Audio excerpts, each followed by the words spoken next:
ಇನ್ನು ಮಂಡ್ಯದಲ್ಲಿ ಜೆಡಿಎಸ್ನಿಂದ ಅಭ್ಯರ್ಥಿ ಘೋಷಣೆ ವಿಚಾರಕ್ಕೆ ಸಂಬಂಧಪಟ್ಟ ಹಾಗೆ ಸ್ಪರ್ಧಿಸ್ತೀನಿ ಅಂದ್ರೆ ಬೇಡ ಅನ್ನೋಕ್ಕಾಗುತ್ತಾ ಅನ್ನುವಂಥ ಪ್ರಶ್ನೆಯನ್ನ ಸಿದ್ದರಾಮಯ್ಯನವರು ಕೇಳ್ತಾ ಇದ್ದಾರೆ. ಎಲ್ಲಾ ಕ್ಷೇತ್ರದಲ್ಲೂ ಸ್ಪರ್ಧೆಯನ್ನ ಮಾಡಬೇಕು, ಸ್ಪರ್ಧಿಸಬೇಕು, ಇಂತಹ ಬಯಕೆಯನ್ನ ಇಟ್ಕೊಂಡಿರುವಂತಹ ಆಕಾಂಕ್ಷಿಗಳು ಎಷ್ಟು ಜನ ಇರ್ತಾರೆ, ಅವರಿಗೆಲ್ಲರೂ ಕೂಡ ಸ್ಪರ್ಧಿಸಬೇಡಿ ಅಂತ ಹೇಳೋದಕ್ಕೆ ಸಾಧ್ಯ ಆಗುತ್ತಾ? ಸ್ಪರ್ಧಿಸಬೇಡಿ ಅಂತ ಹೇಳಿದ್ರೆ ಬೇಡ ಅಂತ ಹೇಳೋದಕ್ಕೆ ಸಾಧ್ಯ ಆಗುತ್ತಾ? ಬೆಂಗಳೂರಿನಲ್ಲಿ ಸಮನ್ವಯ ಸಮಿತಿ ಅಧ್ಯಕ್ಷ ಸಿದ್ದರಾಮಯ್ಯನವರು ಹೇಳಿಕೆಯನ್ನು ಕೊಡ್ತಾ ಇದ್ದಾರೆ. ಸ್ಪರ್ಧಿಸೋರಿಗೆ ಬೇಡ ಅನ್ನಕ್ಕಾಗತ್ತಾ?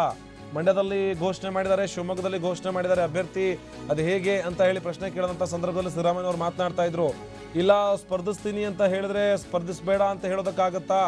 ಇಂಥ ಒಂದಷ್ಟು ವಿಚಾರವನ್ನ ಕೇಳ್ತಾ ಇದ್ರು. ಇಲ್ಲಿ ಎರಡು ಪ್ರಮುಖವಾದಂಥ ವಿಚಾರ. ಒಂದು, ಸುಮಲತಾ ಅವರು ಸ್ಪರ್ಧೆ ಮಾಡ್ತೀನಿ ಅನ್ನುವಂಥ ಮಾತುಗಳು ಕೇಳಿ ಬರ್ತಾ ಇರುವಂಥ ಸಂದರ್ಭದಲ್ಲಿ ಇದು ಸುಮಲತಾ ಅವ್ರಿಗೆ ಹೇಳಿದ್ರು ಸ್ಪರ್ಧಿಸ್ತೀನಿ ಅಂದ್ರೆ ಸ್ಪರ್ಧಿಸಬೇಡ ಅಂತ ಹೇಳೋದಕ್ಕೆ ಸಾಧ್ಯ ಅಂತ ಅವ್ರನ್ನ ಕೇಳಿದ್ರು, ಅಥವಾ ನಿಖಿಲ್ ಕುಮಾರಸ್ವಾಮಿಯೇ ಅಲ್ಲಿ ಆ ಕ್ಷೇತ್ರಕ್ಕೆ ಅಭ್ಯರ್ಥಿ ಆಗ್ತಾರೆ ಜೆಡಿಎಸ್ನಿಂದ ಅನ್ನುವಂಥ ಮಾತುಗಳನ್ನ ಜೆಡಿಎಸ್ನ ನಾಯಕರು ಮಾತನಾಡಿದ್ರು. ಅವ್ರಿಗೆ ನಾವು ಬೇಡ ಅಂತ ಹೇಳಕ್ಕಾಗುತ್ತೋ? ಇಂಥ ಒಂದಷ್ಟು ವಿಚಾರಗಳನ್ನ ತಲೆಯಲ್ಲಿ ಇಟ್ಕೊಂಡು ಸಿದ್ದರಾಮಯ್ಯನವರು ಮಾತನಾಡಿರುವಂಥ ಮಾತಿದು. ಸ್ಪರ್ಧಿಸ್ತೀನಿ ಅಂತ ಹೇಳಿದಂಥವ್ರಿಗೆ ಎಲ್ಲ ಲೋಕಸಭಾ ಕ್ಷೇತ್ರಗಳಲ್ಲೂ ಕೂಡ ಅಲ್ಲಿ ಆದಂಥ ಆಕಾಂಕ್ಷಿಗಳಿರ್ತಾರೆ, ಅವ್ರಿಗೂ ಕೂಡ ಬಯಕೆ ಇರುತ್ತೆ, ಇಲ್ಲ ನಾನು ಈ ಬಾರಿ ಸ್ಪರ್ಧಿಸಬೇಕು ಅಂತ ಹೇಳಿ. ಹೀಗೆ ಬಯಕೆ ಇಟ್ಕೊಂಡಿರುವಂಥ ಸ್ಪರ್ಧೆಯ ಆಕಾಂಕ್ಷಿ ಇರುವಂಥವರಿಗೆ ಬೇಡ ಅಂತ ಹೇಳಕ್ಕಾಗತ್ತಾ?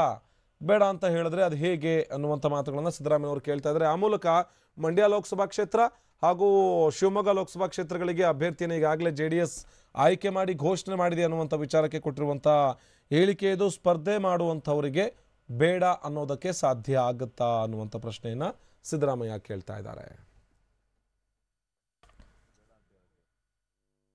ಆಸ್ಪಿರೆಂಟ್ಸ್ ಎಲ್ಲ ಕಡೆ ಇದ್ದಾರೆ.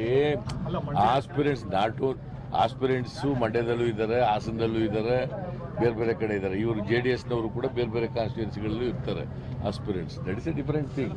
ಆಸ್ಪಿರೆಂಟ್ಸ್ ಎಲ್ಲ ಕಾನ್ಸ್ಟಿಟ್ಯೂನ್ಸಿಗಳಲ್ಲೂ ಇರ್ತಾರೆ. ಫೈನಲ್ ಆಗದೇನೆ ಅವ್ರ ಕ್ಯಾಂಡಿಡೇಟ್ ಒಬ್ಬರು ಅನೌನ್ಸ್ ಮಾಡ್ಬಿಟ್ಟಿದ್ದಾರಲ್ಲ ಸರ್. ಯಾರು? ಶಿವಮೊಗ್ಗ ಮಂಡ್ಯ. ನೋಡಪ್ಪ, ಈಗ ಚರ್ಚೆ ಆಗೋದು ಇಂಪಾರ್ಟೆಂಟ್ ಅಲ್ವಾ? ಈಗ ಚರ್ಚೆ ಆಗಿ ತೀರ್ಮಾನಕ್ಕೆ ಬರೋದು ಇಂಪಾರ್ಟೆಂಟು. ಈಗ ಅಲ್ಲಿ ನಿಂತ್ಕೋತೀವಿ ಅಂತ ನಾವು ಇದ್ರೆ ಬೇಡ ಅಂತ ಹೇಳಕ್ಕಾಗುತ್ತೆ.